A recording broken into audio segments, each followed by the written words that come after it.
안녕하십니까. 저는 이름 김경신이고 주식회사 슬피드의 디자인 팀장을 맡고 있고 전반적으로 도색부터 여러 가지 관리를 하고 있는 이 분야에서는 굉장히 PR과 한 20년째 활동하고 있는 김경신입니다. 반갑습니다. 자, 일단 첫 번째로 슬피드 팀이 디자인을 도입하게 된 과정에 대해서 간략하게 설명을 드리겠고요. 두 번째로는 3D 프린팅 피규어 샘플 제작 과정에 대해서 말씀드리겠습니다. 그리고 세 번째는 3D 디자인과 프린팅을 이용한 장면들을 간략하게 보여드리려고, 네 번째로는 피규어 시장 변화와 협 제작 시스템의 한계에 대해서도 간략하게 설명드리겠습니다. 그리고 이번에 구입하게 된 J850 장비에 대한 활용 방안과 계획에 대해서도 간략하게 설명드리겠습니다. 자, 첫 번째로 프린팅 디자인 도입 과정에 대해서 간략하게 설명드리겠습니다. 저희는 굉장히 소규모 스튜디오로 시작하게 되다 보니 한 2010년 전까지는 손 조형을 위주로 했습니다. 앞서 이제 발표해 주신 분들 같은 경우 스컬피나 시바툴, 에폭시 퍼티 등을 이용해서 도구를 이용한 손 조형을 주로 진행을 하였고요.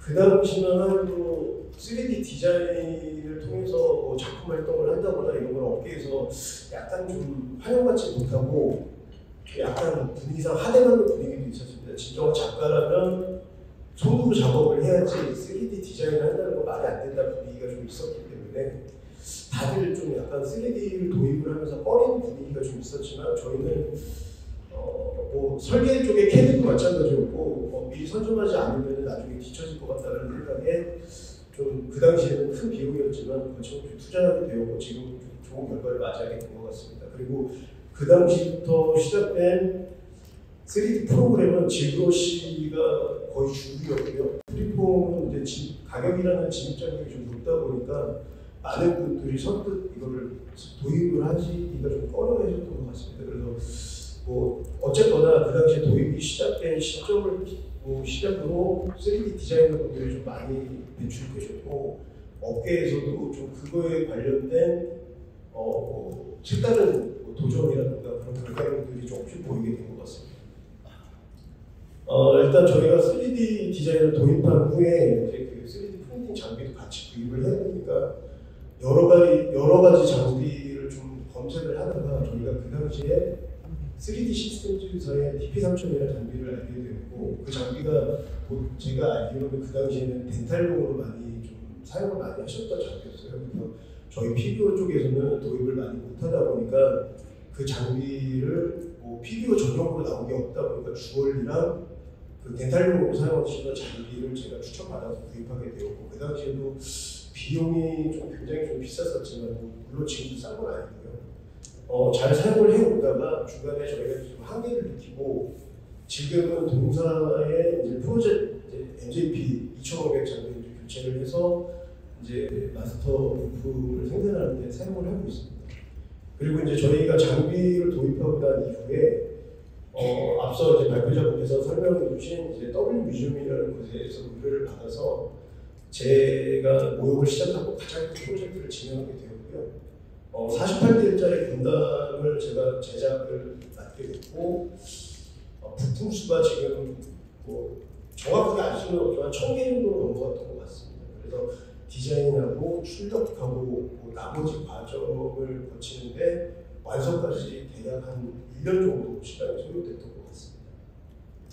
자, 사진에 보시면은 위에 이제 박스에 보이는 부품 그리고 나머지 사진들이 보이시는데요. 박스에 보이는 부품은 저희가 일일이 이제 그 트레이 사이즈가 맥시멈 25, 20 정도 됐던 것 같아요. 근데 처음에는 이제 노하우가 없다 보니까 꽉꽉 채워서 빨리 출력하고 싶은 욕심에 출력을 걸고서 집에 퇴근을 하면 다음날 아침에 오류가 나오는 현상이 종종 있다 보니까 손실도 너무 많고 이 부분을 어떻게 해야 될까 계속 이제 재출력하고 안을 붙들기 어쩌고 하다가 기간이 3D 디자인이 대략 한 3개월 정도 걸렸던 것 같고요.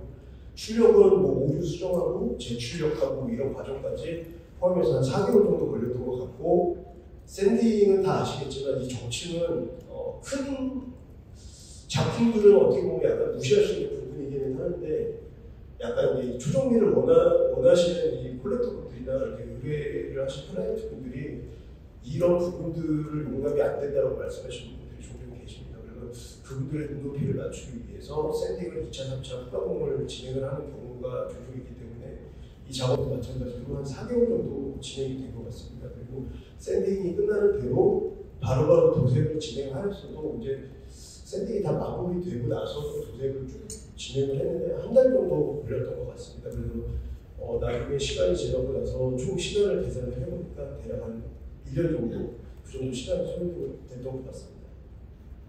자, 지금 보시는 이미지가 제가 1년이 걸려서 디자인, 출력, 샌딩, 도색까지 모두 거친 프로세스를 모두 거친 이 프로젝트를 완료했던 사진이고, 첫 번째 사진은 뮤지엄 W에 전시하기 전에 제가 이제 다른 곳에 전시를 한번 해보고 이사를 왔는지 체크하던 사진이고요. 두 번째 이미지는 제가 몇 개월 전에 약간 보수하러 종종 이제 W 뮤지엄에 들려가지고 제가 설치한 작품들 보수 같은 걸 많이 하게 됩니다. 그래서 그 중간에 저희 팀원이 이제 찍어준 사진을 제가 사용하게 되었고, 이게 보신 분이 계실지 모르겠는데 무한도전에 유재석 씨가 W 뮤지엄에 방문하셔서 이 작품 가격을 보고 굉장히 놀라셔가지고 제 지인분들이 그 돈을 다 네가 본 거냐 이러면서 저한테 연락을 주셨는데, 말씀드리자면 제가 작업했던 거는 그냥 정말 재료비에다가 인건비가 조금 더 플러스된 그 정도 비용을 받았고요. 지금 가격은 콜렉터 분들께서 서로 이제 얼마에 줄래, 얼마에 가져가라 이런 개념이다 보니까 가격이 지금 굉장히 많이 올라가는 걸로 알고 있습니다. 자, 그리고 다음 순서는 3D 프린팅으로 필요 샘플 제작 과정에 대해서 간략하게 설명드리겠습니다. 자, 첫 번째는 물론 이제 3D 프린팅을 하려면 디자인이 필요합니다. 이제 디자인이 필요하지만 디자인 같은 경우도 이제 각 디자이너들이 수면 상태에 따라서 뭐 분할을 정확하게 잘 하시는 분, 그리고 이제 어셈블리가 정확하게 되려면 각 부품 간의 코어도 정확하게 잘 만들어져야 되는데 그것도 굉장히 좀 스킬을 요하는 작업 중에 하나고요. 이제 그 작업까지 완료가 된 이후에 다음 단계로 3D 프린팅을 들어갑니다. 이제 3D 프린팅을 들어가면 이제 지금 사진에 보고 계시는 거는 DP3천으로 제가 이제 뽑았던 그 사진을 썼었는데 이 사진 같은 경우는 엣지나 디테일이 굉장히 좀 날아가는 경우가 종종 있었고요. 이 부분들이 제가 손으로 보강할 수 있다면 그 당시 뭐 지금도 제가 그렇게 돈이 많은 건 아니지만 그 당시는 자금 여력이 더 없었기 때문에 여기다가 제가 손으로 더 덧대서 보강을 할 수 있는 부분이라면 손으로 덧대서 보강을 해서 이제 마무리를 하였고, 도저히 손으로도 어떻게 해결할 수 없는 부분이다 이런 부분들이 보여진다면 재출력을 감행했습니다. 물론 재출력을 할 때 비용이라든가 시간이 더 들어가기 때문에 굉장히 고민도 많았고, 이제 이 비용을 어디서 또 마련해야 되나 굉장히 고민이 많았던 시기가 있었는데 어쨌거나 이런 과정을 거치고 나서 지금 제2파라곤까지 이제 구입을 하게 된 것 같고요. 뭐 그 당시에는 이제 이런 과정을 거치고 나서 아까 말씀드린 후가공, 샌딩 작업이 필히 꼭 이루어져야 됩니다. 만약에 내가 이거를 그냥 보고 퀄리티에만 머물겠다, 아니면 나의 눈높이를 대폭 낮추겠다라고 하면은 정침 현상 뭐 그런 것들이 존재하는 상태에서 마무리하고 서페이스를 뿌리고 이제 완성품으로 가도 상관은 없지만 고객들이나 특히 클라이언트분들께서 눈높이가 굉장히 높기 때문에 정칠 현상이나 이런 것들이 보인다면 그분들이 이런 걸 작품으로 인정하지 않습니다. 작품으로 인정하지 않고 정침 현상, 그러니까 3D라는 게 보급이 많이 되면 될수록 작품으로 인정하느냐 보급선에서 머무느냐는 이 정치 현상이 얼마나 보여지느냐, 그리고 작가의 영향을 여기다 얼마나 더 많이 집어넣느냐, 그리고 정성이라는 게 얼마나 들어가냐에 대해서 좀 많이 따지시는 것 같습니다. 저 역시도 어떤 3D로 출력한 작품을 볼 때 똑같은 뭐 적용 기준을 좀 가질 때가 있고요. 그 자체로 물론 작품성이 높은 것들도 있지만 이 작가는 좀 너무했다, 뭐 이런 분들도 종종 보여지기 때문에 이런 부분들은 이제 각자 어떻게 받아들이냐에 따라서 결과물이 뭐 달라질 수 있을 거라고 분명히 뭐 생각을 하지만 아직까지는 그래도 후가공이나 도색이나 이제 완성도를 높이는 과정까지 가는 게 이제 작가의 역량이라서 그 부분을 많이 평가받는 것 같습니다. 그리고 이제 후가공이 이제 마무리되면 이제 두 갈래길에서 이제 딱 멈추게 됩니다. 이제 출력물에 직접 도색을 하느냐, 아니면은 실리콘 몰드를 이용해서 레진 부품으로 카피하고 다시 그 제품을 여러 개를 도색을 하느냐. 그 경우는 샘플이 여러 개 필요한 경우는 이제 실리콘 몰드 같은 걸 이용해서 카피를 하게 되고요. 아니라면은 정말 뭐 클라이언트 분들 중에 한 분은 도색도 카피도 필요 없고 정치인 보이도 상관없으니 당신 작품 하나만 나와 있는 거를 출력으로 작업해서 나한테만 줬으면 좋겠다. 그리고 3D 작업하는 것도 내가 보는 단에서 확인을 해줬으면 좋겠다. 어떻게 보면 이게 NFT 개념을 그분은 미리 저한테 약간 좀 개념적으로 설명을 주신 것 같은데 그렇게 해서 진행을 하는 경우도 있습니다. 그분이 보는 자리에서 자료도 삭제해드리고 그리고 이제 그에 합당한 작품 비용도 물론 보정받습니다. 이제 뭐 여러 가지 케이스가 있는데 그런 경우도 있다고 참고서만 말씀드립니다.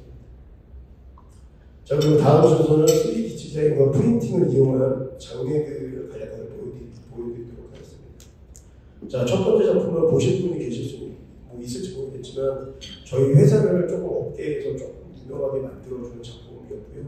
이름은 에버텍이고 이제 뭐 연예인분들이 TV에 나와서 들고 나와서 뭐 재밌게 옥신각신하면서 떨어뜨리기도 하고 그러면서 이제 좀 이슈가 됐던 작품이고 저희 회사가 이 작품을 통해서 조금 더 3D에 대한 전망을 좀 밝게 좀 마련할 수 있게 됐던 케이스가 아니었을까 그렇게 생각을 해서 첫 번째 이미지로 가져왔습니다. 자, 두 번째 이미지는 홍콩에 있는 엔트베이라는 회사랑 제가 협업을 했던 작업이고요. 조던 바디와 옷 같은 걸 제가 작업한 게 아니고 그 사진 옆에 보시면은 작게 이제 그 조형된 신발들을 보실 수 있습니다.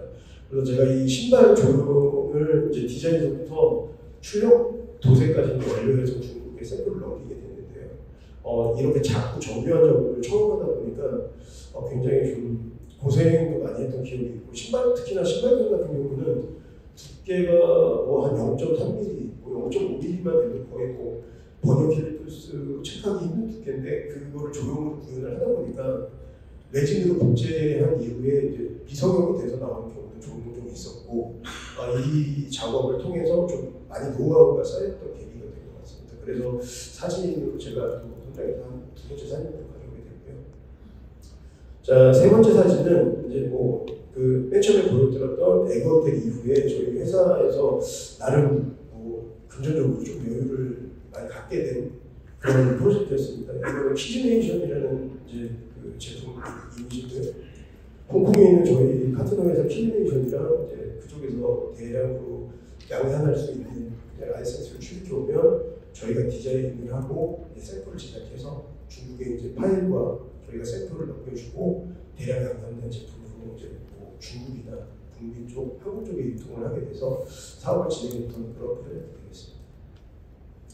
자, 그리고 다음 이미지는 제가 이제 미국의 사이드쇼와 협업을 했던 작업이고요. 여기도 스타워즈 팬들이 많이 계신 것 같아서 제가 사진을 선정해봤고요. 이 이미지를 가져온 이유는 뭐냐면은 이 당시에 제가 이제 그 정형화된 무성이 딱딱한 레진이나 딱딱한 결과값을 노리고 이제 조형을 하다 보니까 뭐 큰 부담 없이 샌딩이라든가 이런 거를 작업을 진행을 했었는데 이 작업 같은 경우는 이 허리 쪽을 보시면은 전선이나 이렇게 이루어지고 있는 부분들이 연질의 소프리 재질이라서 이게 실출력물과 레진으로 복제를 했을 때 그리고 양산으로 했을 때 각각 그 수축률도 틀렸고 결과값이 좀 틀렸기 때문에 출력을 한 2배, 3배 진행을 하면서 결과값을 좀 좋게 도출을 하려고 좀 노력을 많이 했었던 그런 케이스였습니다. 그래서 좋아하시는 분들도 계실 것 같고 이제 나름 고생을 했던 작품이라 이미지를 가져오게 됐습니다. 자, 다음 작업은 홍콩의 핫토이사와 제가 협업을 처음 시작하게 되면서 진행을 했던 4분의 1 쿼터 사이즈죠. 쿼터 사이즈 안에 마크 45 되겠습니다. 이 작업 같은 경우는 제가 이 작업 전에는 주로 단순한 구동을 요하는 피규어를 주로 제작을 했었지만 이 작업서부터 굉장히 좀 정교한 구동을 요하는 작업을 하게 됐고요.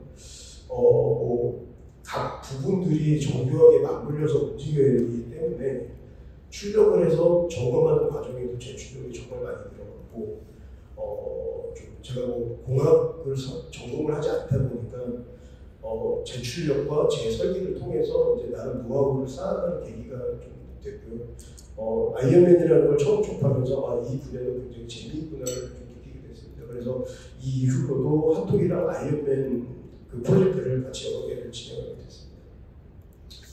오시면서 그 앞쪽에 전시된 헐크버스터를 다들 보셨을 겁니다. 그 헐크버스터도 제가 직접 설계를 하게 되었고 홍콩 핫토이사와 협업으로 진행을 하게 됐습니다. 다만 여기서 굉장히 어려웠던 부분은 영화에서 보시면은 아이언맨도 그렇고 헐크버스터도 그렇고 운동성이 굉장히 좋죠. 다리도 잘 접히고 팔도 잘 움직이고 헐크랑 굉장히 잘 싸우고 어디 하나 부서지지 않고 어디 하나 들키지 않고 동생 짝짝하게 잘 나가있는 거죠. 근데 실제적으로는 움직이면 절대 그렇게 될 수 없다는 거는 공감하신 분들은 아주 100% 이해를 하실 거고 저 역시도 설계를 하다 보니까 영화는 정말 영화일 수밖에 없구나라는 걸 항상 생각을 하는데 이 작업 역시도 뭐 머리 열리는 기믹서부터 팔 움직이는 그 각도 거기다가 아이언맨이 헐크버스터에 타 있으면 헐크버스터가 다리를 앞으로 굽힐 때 아이언맨은 다리가 꺾여서 다리 부러져야 되거든요. 근데 뭐 영화의 허용적 범위 내에서 이걸 어떻게 내가 표현을 해야 될까 좀 고민이 굉장히 많았었는데 핫토이 본사에서는 어떻게 해서든 좀 구현을 시켜줬으면 좋겠다. 나도 어렵다. 계속 그거를 얘기를 갖다가 실물 전폐하고 한 달 반 만에 디자인이랑 설계까지 완료해서 마무리했던 작업도 있습니다. 자, 다음 작업은 제가 이제 핫토이 프로젝트를 거의 막바지에 마무리할 때쯤에 이제 완료했던 작업이고요. 보시면은 팔 쪽이나 이런 쪽에 뭐 되게 얇은 전선이나 이런 게 굉장히 많이 있습니다. 이 부분도 지금 보기에는 사진을 확대해서 찍었기 때문에 그렇게 뭐 얇아 보이지는 않지만 실제적으로 보면은 1mm, 1.5mm, 얇은 거는 1mm 이하로 되는 경우가 종종 있습니다. 그래서 이런 부분들을 컨트롤하기가 때로는 되게 쉽지 않은데 이제 그 매터리얼을 어떤 식으로 선정을 하느냐 이제 그 얘기도 미리 들어야 되고 너희들을 양산을 할 때 이 제품의 재료는 어떤 걸 사용할 예정이니 그 재료는 뭐 내가 이런 식으로 해볼게라는 협업이 좀 미리 이루어져야 되는 부분들이 분명히 있어야 되는 작업이고요. 그래서 이 부분도 약간 컨트롤에 있어서 좀 어려움이 있었기 때문에 그 부분 설명드리고자 사진을 나누게 됐습니다. 자, 다음 이미지는 제가 이제 그 저희 파트너사와 협업을 통해서 기존에 존재하는 작업을 하다가 제가 어려서부터 항상 제가 소라마 작가나 이제 메카닉 관련된 막 그런 작가님들의 작품을 굉장히 좋아합니다. HR 기본을 굉장히 좋아하고 그래서 제 나름대로 좀 이상형을 갖고 있는 작업물에 대해서 이미지만 항상 가지고 있다가 제 작업을 지금 프로세스로 적용을 해서 표현을 해보고 싶다라고 해서 진행을 하게 됐는데 가장 이제 작품의 요점은 외부에 이제 투명 플레이 파츠를 덮는 게 제 요점입니다. 스킨에 해당하는 부분인데 지금 프로세스에서는 이제 황변이라던가 이제 결합을 했을 때 코어가 밖에서 보여지는 부분 등 좀 해결해야 될 문제들이 좀 굉장히 많았습니다. 그래서 처음에 어찌 됐던 도전을 해보면 알겠지라고 해서 진행을 했고 어떻게 해서 마무리를 했던 작업인데 지금도 이제 제 사무실에 전시가 되는데 지금은 이제 황변 현상 때문에 아시겠지만 황변 현상 때문에 약간 노란 일을 끼고 있습니다. 그래서 처음 작업을 처음 프로세스로 진행을 하게 되었던 작품입니다. 자, 두 번째 작품은 이제 제 작품 세계관 두 번째 이제 캐릭터고요. 처음에 접했던 프로세스 이후에 조금 더 발전된 기술과 노하우를 가지고 다시 재접근을 했던 작업물입니다. 그래서 어떻게 하면 투명도를 조금 더 줄 수 있을까? 그리고 출력을 할 때 어떤 두께를 줘야 투명 파츠로 내가 이거를 이제 재카피를 한다면 가장 투명도가 좋고 황변이 적을 수가 있을까? 그런 고민을 하면서 작품을 진행을 했었고요. 근데 아직까지도 지금 현 프로세스에서는 정답을 제가 정확하게 찾지 못했기 때문에 지금도 그냥 ING라고 말씀을 드릴 수 있겠습니다.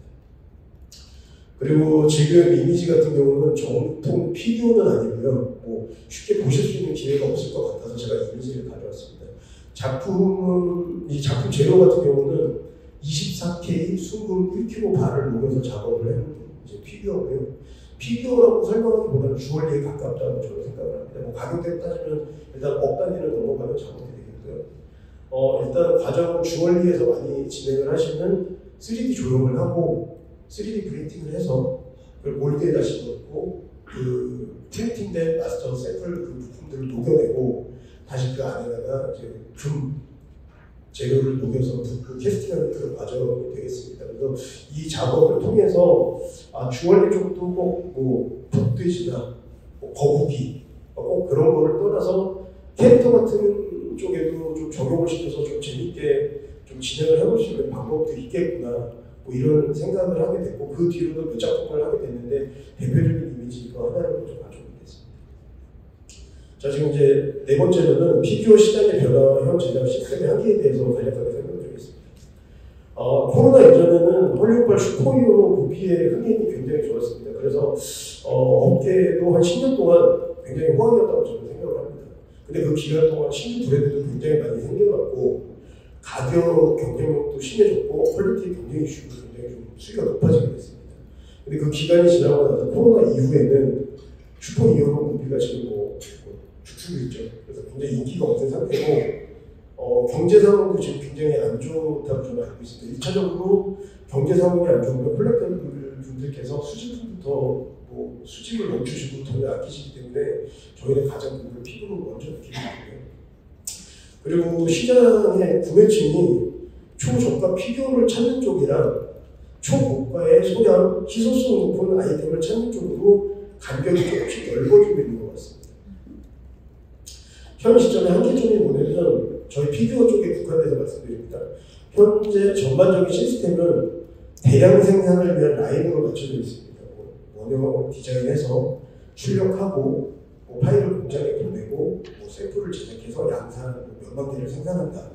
근데 그거를 받아줄 수 있는 시장이 점점 더 위축되고 있습니다. 그래서 비교적 저렴한 가격의 고퀄리티 제품을 원하는 것은 피규어뿐만 아니라 다른 분야도 마찬가지라고 생각이 드는데 각 브랜드들도 시장의 상황에 맞춰서 좀 위축이 되고 있는 것 같습니다.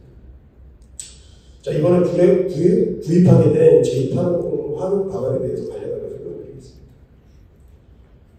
피규어 분야에서도 높고 낮은 가격을 떠나 개인의 니즈가 점점 더 강해지고 있습니다. 아무리 싼 가격에도 본인들이 원하지 않는 디자인이고 본인이 원하지 않는 포맷식을 절대 구매하지 않습니다. 주머니에 열지 않는 뜻이고요. 앞으로도 대량 양산을 통해서 피규어를 만드는 작품들의 시장이 계속 존재는 하겠지만 개인의 취향에 따른 세분화된 니즈가 더 높아질 거라고 저는 판단하고 있습니다. 기존의 시스템 3D 출력하고 샌딩하고 레진 복제하고 도색하고 이 기존의 시스템으로는 변화하는 시장에 맞춰서 작품 활동을 원활하게 하기는 좀 힘들지 않을까 저는 개인적으로 그렇게 판단을 하고 있습니다. 그래서 제가 제280이라는 장비를 한 1년 전부터 접하게 되었고 정보를 접하게 되었고 장비를 검색해보고 장단점을 연구하면서 과연 이게 저한테 최선의 선택이 될 수 있을까 고민이 굉장히 많았습니다. 아시다시피 가격대가 굉장히 높습니다. 웬만한 집한채 가격으로 넘어갈 거라고 저는 말씀드리고요. 저는 현재 사고를 친 상태입니다. 그걸 말씀드리고요. 장비 자체의 고비용 및 유지비용 또한 높아서 도입을 수개월간 보류하고 굉장히 고민을 많이 했습니다. 기존의 시스템에서 오는 시간적 손실과 높은 희소성 있는 작품을 원하는 콜렉터들의 개인의 니즈를 맞추기 위해서 그래 현 시스템에서 변화가 확실히 필요하다고 판단을 하였고 결정을 내리게 됐습니다. 그래서 지난 9월에 저희 회사에 이미 제280 장비가 설치가 되었고요. 현재는 앞으로 새롭게 시작될 작품 활동을 위해서 이제 컬러나 물성 그리고 투명도 이런 것들을 테스트를 진행하면서 이제 워밍업을 하고 있는 단계라고 말씀드릴 수 있습니다. 그리고 물론 지금 작품 표현을 위한 한계가 없는 건 아닌데 현 시점에서는 제280에 견줄 수 있는 장비는 없다고 저는 개인적으로 판단을 하고 있습니다. 그리고 테스트 이후 좋은 정보나의 제280을 통해서 좋은 작품을 만들어지게 되고 오늘과 같은 좋은 자리가 마련이 되거나 제 본인의 작품 전시회에서 많은 분들께 이 장비를 통한 작품을 즐겁게 관람하실 수 있는 그런 작품들도 선보일 예정입니다. 앞으로도 더 많이 기술 발전이 이루어지게 되고 스트라타시스나 다른 업체에 부탁드리는 말씀이고요. 발전이 이루어지게 되고 더욱더 업그레이드된 시스템이 도입이 되면 좋은 퀄리티의 작품을 공유할 수 있게 되는 것이 제 개인적인 목표입니다. 이상입니다. 감사합니다.